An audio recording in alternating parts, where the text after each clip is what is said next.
ദൈവ തിരുനാമത്തിന് മഹത്വമുണ്ടാവട്ടെ. Bible reading പ്രോഗ്രാമിൽ സംബന്ധിക്കുന്ന എല്ലാവർക്കും കർത്തൃനാമത്തിൽ സ്നേഹവന്ദനം. 2 കൊരിന്ത്യർ 8-ാം അധ്യായം. ഈ അധ്യായം മുഴുവനും യെരുശലേമിലുള്ള നിർധനരായ സഹോദരർക്ക് വേണ്ടിയുള്ള ധനശേഖരണത്തെ പറ്റിയാണ് ഇവിടെ പറയുന്നത്. 1 മുതൽ 5 വരെയുള്ള വാക്യങ്ങളിൽ മക്കദോന്യ സഭകളുടെ മഹത്തായ ഒരു വലിയ മാതൃകയാണ് നമ്മളിവിടെ കാണുന്നത്. ഈ മക്കദോന്യ സഭകളെന്ന് പറയുന്നത് ഒന്ന് ഫിലിപ്പി, ബെറിയ, തെസലോനിക്ക മുതലായവയാണ്.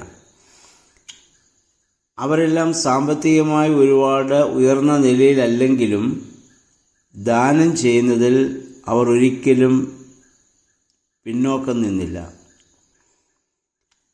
അവരുടെ ദാനത്തിൻ്റെ പ്രത്യേകത ഒന്ന്, ഇങ്ങനെയുള്ള ഈ ധർമ്മശേഖരണത്തിൽ ഞങ്ങളെ കൂടി ഉൾപ്പെടുത്തണമെന്ന് അവർ പൗലോസ്ലീഹായോട് അങ്ങോട്ട് ആവശ്യപ്പെടുകയാണ്. അല്ലാതെ പൗലോസ് അങ്ങോട്ട് പറഞ്ഞിട്ട് അവർ ചെയ്യുകയല്ല. ജെറുസലേമിൽ ഇങ്ങനെ സാമ്പത്തിക ബുദ്ധിമുട്ട് അനുഭവിക്കുന്നവരുണ്ടെങ്കിൽ ഞങ്ങളെ കൂടി അതിൽ ഉൾപ്പെടുത്തണമെന്ന് അവർ അങ്ങോട്ട് ആവശ്യപ്പെടുകയാണ്. രണ്ടാമത്, അവരുടെ കഴിവിനനുസരിച്ചും കഴിവിനപ്പുറമായും അവർ ദാനം ചെയ്തു എന്നുള്ളതാണ്. കാരണം പൗലോസ്ലീഹ പറയുന്നു, അദ്ദേഹം പ്രതീക്ഷിച്ചതിലും കവിഞ്ഞ് അവർ നൽകാൻ കാരണം അവർ അവരെയും അവരുടെ ധനത്തെയും ദൈവത്തിന് സമർപ്പിച്ചവരായിരുന്നു എന്നുള്ളതാണ്. അങ്ങനെ ദൈവത്തിന് സമർപ്പിക്കുന്നവർക്ക് മാത്രമേ ദൈവത്തിന്, ദൈവാലയത്തിന്, ദൈവരാജ്യത്തിൻ്റെ വർധനവിന്, സഹോദരന്മാർക്ക് ദാനം ചെയ്യുവാനുള്ള മനസ്ഥിതി ഉണ്ടാവുകയുള്ളൂ. നമ്മൾ പലപ്പോഴും നിർബന്ധത്താലാണ് ദാനം ചെയ്യാനുള്ള അവസ്ഥയിലേക്ക് വരിക. അതിൽ മറ്റുള്ളവരുടെ മുൻപാകെ ഞാൻ എന്തെങ്കിലും ചെയ്തില്ലെങ്കിൽ അവർ എന്ത് വിചാരിക്കുമെന്ന ചിന്തയാണ്. ആ മനോഭാവത്തോടു കൂടി ദാനം ചെയ്യുന്നതിൽ നമുക്കൊരു പ്രസക്തിയുമില്ല. ദൈവം മുൻപാകെ ദൈവത്തെ സ്നേഹിക്കുന്നതിൻ്റെ പ്രതിഫലനമായി, ദൈവരാജ്യത്തിൻ്റെ പ്രവർത്തനത്തിനായി, അത് ദൈവാലയത്തിനായാലും കഷ്ടപ്പെടുന്നതിന് വേണ്ടിയായാലും ആർക്കായാലും ദാനം ചെയ്യുമ്പോഴാണ് ദൈവത്തിൻ്റെ ദൃഷ്ടിയിൽ അതിന് പ്രസക്തിയുള്ളത്. അങ്ങനെ നല്ല മനസ്സോടുകൂടി ദാനം ചെയ്യുന്നവരെ കർത്താവ് സൂക്ഷ്മതയോടെ നോക്കും. ഏറ്റവും വലിയ ഉദാഹരണമാണ് ലൂക്കോസിൻ്റെ സുവിശേഷം 18-ാം അധ്യായത്തിൽ നമ്മൾ നേരത്തെ വായിച്ച ഒരു വിധവയുടെ ചില്ലിക്കാശിനെ കുറിച്ച്. കർത്താവ് നമ്മൾ വായിക്കുന്നു, എല്ലാവരും ഭണ്ഡാരത്തിൽ പണമിട്ടപ്പോൾ യേശു തമ്പുരാൻ അത് നോക്കിക്കൊണ്ടിരുന്നു എന്നുള്ളതാണ്. ഇന്ന് ഞാനും നിങ്ങളും ദാനം ചെയ്യുമ്പോൾ മറ്റാരും അറിയണമെന്നില്ല. പക്ഷേ നമ്മുടെ കർത്താവ് അത് അറിയുന്നുണ്ട്. അതനുസരിച്ച് കർത്താവിൻ്റെ ആ വലിയ ദർശനത്തിന് നമ്മൾ വിധേയരാവുകയും നമ്മുടെ തലമുറകൾ അനുഗ്രഹിക്കപ്പെടുകയും ചെയ്യും. അതുകൊണ്ട് ആ വിധവയുടെ നല്ല മനോഭാവത്തോടുകൂടി ദാനധർമ്മം ചെയ്യുവാൻ നമുക്ക് സാധിക്കേണ്ടതാണ്. 6-7 വാക്യങ്ങളിൽ കൊരിന്ത്യ സഭയെ സംബന്ധിച്ചിടത്തോളം അവരിലുണ്ടായ ചില വൈശിഷ്ട്യങ്ങൾ, ചില പ്രത്യേകതകൾ, ചില നല്ല കാര്യങ്ങൾ നമുക്ക് ആക്കേണ്ടതാണ്. ഒന്ന്, അവരുടെ വിശ്വാസമാണ്. 2, സുവിശേഷ ഘോഷണത്തിനുള്ള അവരുടെ സഹായമാണ്. 3, അവരുടെ വിജ്ഞാനമാണ്. 4, അവരുടെ വിശ്വാസത്തിൻ്റെ തീഷ്ണതയാണ്. 5, ഭരണാധിപന്മാരോടുള്ള സ്നേഹപൂർവമായ പെരുമാറ്റവും വിധേയത്വവുമാണ്. ഈ 5 ഘടകങ്ങളും സഭയിൽ നമുക്ക് വളരെ അത്യാവശ്യമായ കാര്യങ്ങളാണ്. സഭയുടെ നിലനിൽപ്പിനും ഡിസിപ്ലിനും ഇത് വളരെ അത്യാവശ്യമാണ്. 1, വിശ്വാസമില്ലെങ്കിൽ പിന്നെ സഭയിൽ നിൽക്കുന്നതിൽ അർത്ഥമില്ല. ദൈവത്തെയും ദൈവികമായതിനെയും പൂർണ്ണമായി വിശ്വസിച്ചുകൊണ്ട് സഭയിൽ അംഗമായിരിക്കുമ്പോൾ മാത്രമേ ആ അംഗത്വത്തിന് പ്രസക്തിയുള്ളൂ. 2, സുവിശേഷ ഘോഷണത്തിലുള്ള സഹായം. കർത്താവ് പറഞ്ഞു, നിങ്ങൾ എളിയവന് ചെയ്തതൊക്കെയും എനിക്ക് ചെയ്തു എന്നാണല്ലോ കർത്താവ് സുവിശേഷങ്ങളിൽ നമ്മളോട് ആവശ്യപ്പെട്ടത്. ഞാൻ ദൈവത്തിന് നൽകുന്നു എന്ന മനോഭാവത്തോടുകൂടി അങ്ങനെയുള്ള കാര്യങ്ങൾ ചെയ്യുവാൻ നമുക്ക് സാധിക്കണം.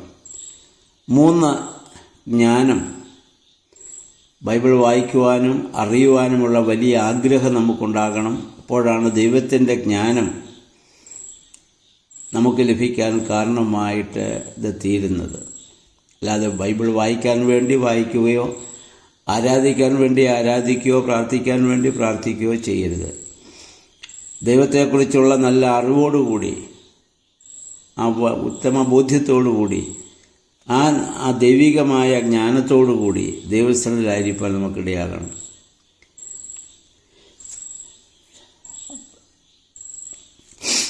5, 4 വിശ്വാസത്തിൻ്റെ തീക്ഷ്ണത. ആ തീക്ഷ്ണത ഉണ്ടെങ്കിൽ ഏത് പ്രതിസന്ധി ഘട്ടങ്ങൾ വന്നാലും നമുക്കതിനെ അതിജീവിക്കാൻ പറ്റും. ആ തീക്ഷ്ണത ഇല്ലെങ്കിൽ ഒരു ചെറിയ പ്രശ്നം ജീവിതത്തിലുണ്ടാകുമ്പോൾ തന്നെ നമ്മുടെ സകല വിശ്വാസവും നഷ്ടപ്പെട്ടു പോകും. അപ്പോൾ വിശ്വാസത്തിൻ്റെ തീക്ഷ്ണത ഉണ്ടാകണമെങ്കിൽ ലക്ഷ്യസ്ഥാനമുണ്ടാകണം, ലക്ഷ്യബോധ്യമുണ്ടാകണം. ആ ലക്ഷ്യബോധ്യം നമുക്കില്ല എങ്കിൽ നമുക്ക് കാര്യമായിട്ട് പ്രവർത്തിക്കാനാവില്ല. ഒരു ചെറിയ പ്രതിസന്ധി വരുമ്പോഴേ അതിൽ നിന്ന് പിന്മാറിപ്പോകും.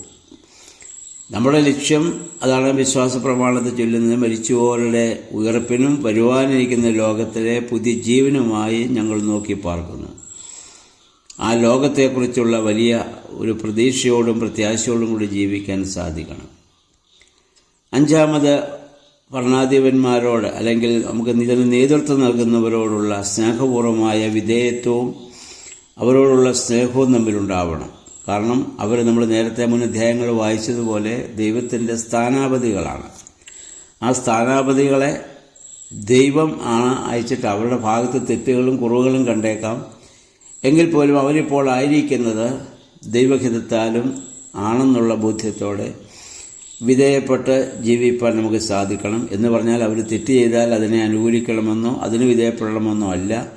എന്നാൽ ചെറിയ ചെറിയ കാര്യങ്ങളിൽ പോലും അവരെ എതിർക്കുകയും വിമർശിക്കുകയും ചെയ്യുന്ന അതിൽ നിന്ന് നമ്മൾ മാറിയിട്ട് സ്നേഹപൂർവമായ നമ്മുടെ സമീപനവും നമ്മുടെ രീതികളും അവർക്കും കുറേ കൂടി ആത്മാർത്ഥമായി പ്രവർത്തിക്കാനുള്ള ഒരവസരത്തിലേക്ക് അവരെ കൊണ്ടുവരികയും ചെയ്യും.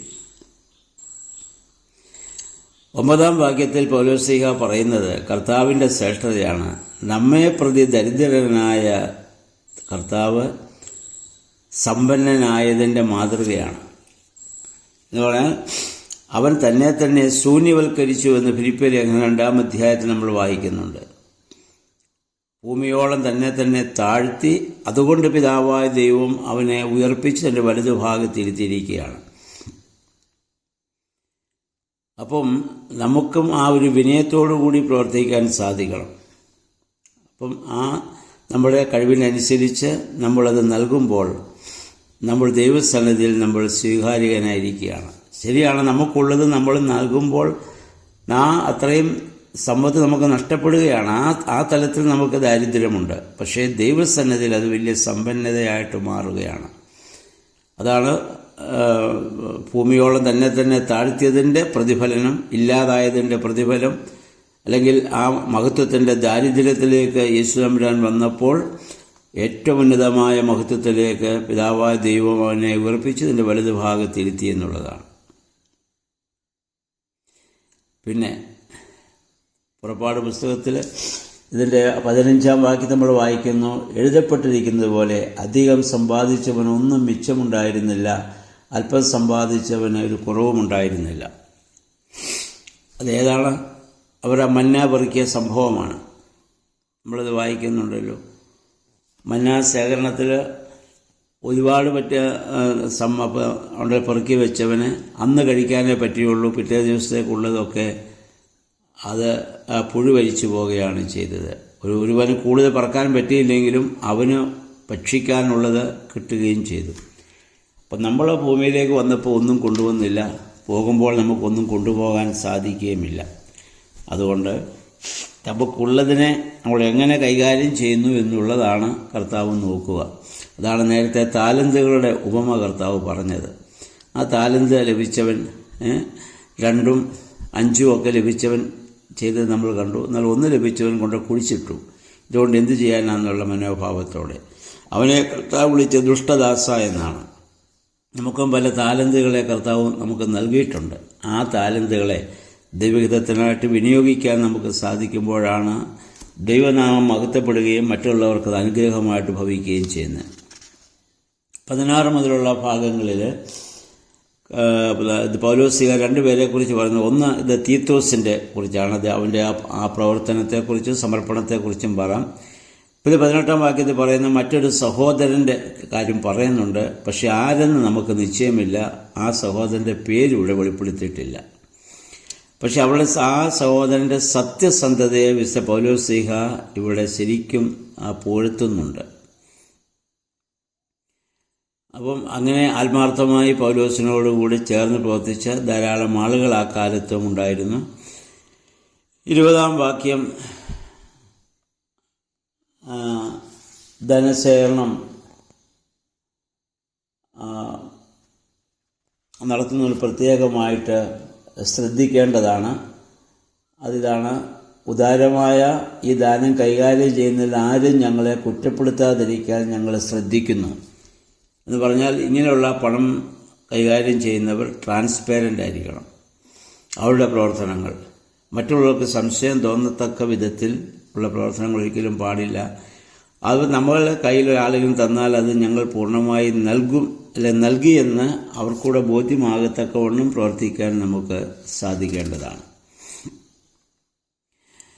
പിന്നെയും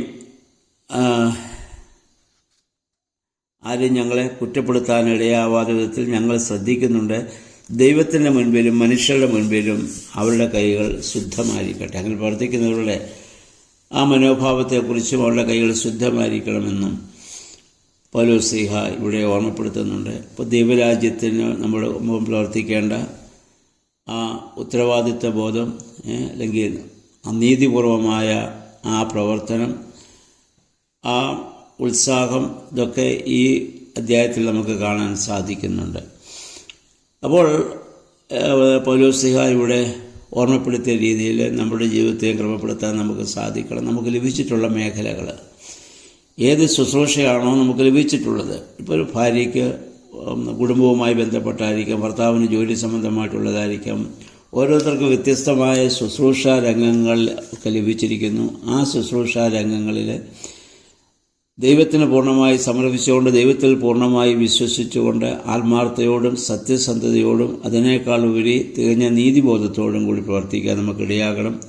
പരിശുദ്ധാത്മാവെ, അതിന് ഞങ്ങളെ ശക്തീകരിക്കണമേ എന്നുള്ള പ്രാർത്ഥനയോടെ ഇന്ന് ഈ 8-ാം അധ്യായം വായിച്ച് ധ്യാനിക്കാം. ദൈവത്തിൻ്റെ പരിശുദ്ധാത്മാവ് അതിന് നമ്മെ സഹായിക്കട്ടെ. എല്ലാവർക്കും നല്ല ഒരു ശുഭദിനം ആശംസിക്കുന്നു.